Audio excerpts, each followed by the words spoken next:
Getting heavy furniture items from one end of a house to the other can be accomplished using a hired moving crew. But you have to consider the upfront costs and the general timeline to determine whether hiring a moving company to move your furniture to another room is the best choice for you. Now, we've received plenty of calls from customers wondering if we offer services for moving furniture from one room to another.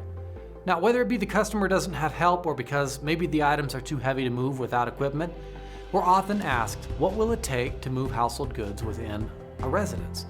Now, the answer to this question may surprise you because yes, we can. We can move furniture within your home. Now, whether we're moving you just from one home to another or belongings inside a single home, we still consider that a local move. And like all local moves, the process involves more than just sending a crew to your house. We still need to prepare a quote of estimated charges and get your sign-off like we would with any local move. And to do that, you'll first meet with an estimator to understand what it'll cost and when it can be accomplished. So how do we budget for getting your furniture moved? There are two factors that'll influence your decision when determining whether to hire a moving crew to move your furniture. Number one, how much it's going to cost to get that crew and equipment out to your home. And number two, the actual date that the moving company could accomplish that move. Now, since this scenario would be considered a local move, you're going to be charged according to the time it takes to get your items from one point to another. Moving furniture within a residence is less time intensive than other local or long distance moves, and while most local moves take 1 to 2 days, moving furniture from one room to another can typically take just a few hours. But movers will send a standard box truck and a crew, maybe 2 to 3 movers, and any specialty equipment that they will need to move things inside your home. It takes less coordination and less work for the moving crew, but how much is it going to cost? Most moving companies will charge for this on an hourly basis, with a minimum number of hours set as the baseline for the total cost. For example, at Bailey's we have usually a 4-hour minimum for local moves. Now, minimum charges range, but plan on $300 to $600 depending on the mover, the time of year, and your situation. And whether you'll need more than the minimum will depend on your situation, but the minimum includes the crew, the truck, and the time officially starts once the crew leaves the warehouse and ends when they return. In other words, the time that the truck and the crew are assigned to your move.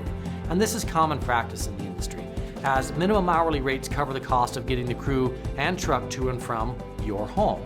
So when it comes to moving furniture to another room, expect to pay the same minimum hourly rate that your mover would charge for any local move. And the baseline price will be covered by your estimator in a written estimate during your initial walkthrough. Now, during that walkthrough, the estimator determines if they need any equipment or extra services to move your items. Movers may charge additional fees for moving items that require specific equipment or attention. Think of things like pianos or gun safes that require certain precautions and handling to be transported effectively.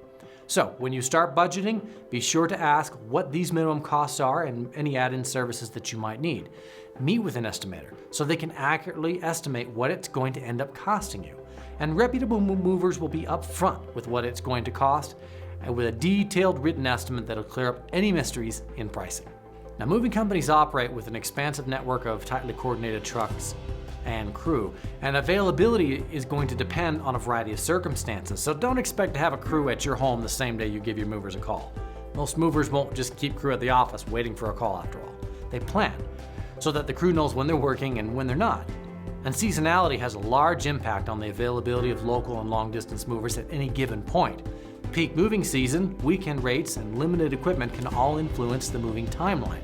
Depending on the time of year, this means you may be able to schedule a move within days, or it might be weeks away. So as a good rule, you'll have to wait longer for crew in the summer months and on weekends, while there'll be more availability in the winter off-season. Now, if you want to ensure that you're able to get a crew as soon as possible, be as flexible as you can with your availability. The more flexible you are, the easier it is for movers to get something scheduled for you right away. So when you start budgeting, be sure to ask your estimator what the minimum costs are and what add-on services you might need. Meet with an estimator so they can accurately estimate what it's going to end up costing you. Reputable movers will be upfront with what it's going to require, providing you with a detailed written estimate that'll clear up any mysteries on pricing.